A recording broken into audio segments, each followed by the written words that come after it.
হরে কৃষ্ণ। আজকে আমরা অহংকার বিষয়ে আলোচনা করার চেষ্টা করব। অহংকার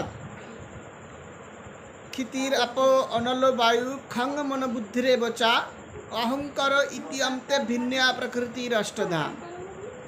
ভগবান এই অহংকার সৃষ্টি করেছেন। মূলত এই অহংকার দুই প্রকার, সত্য অহংকার এবং মিথ্যা অহংকার। সত্য অহংকার কি না, সত্য অহংকার হলো আমি ভগবানের নিত্য সেবক, আমি ভগবানের নিত্য দাস। এই অহংকার সত্য অহংকার, যেটা বিনয়ের প্রতীক। আর একটি অহংকার হলো মিথ্যা অহংকার, অহম কর্তার অহমিতি মন্যতে, আমিই কর্তা, যা কিছু আমিই মালিক। এই অহংকার মিথ্যা অহংকার। হরে কৃষ্ণ।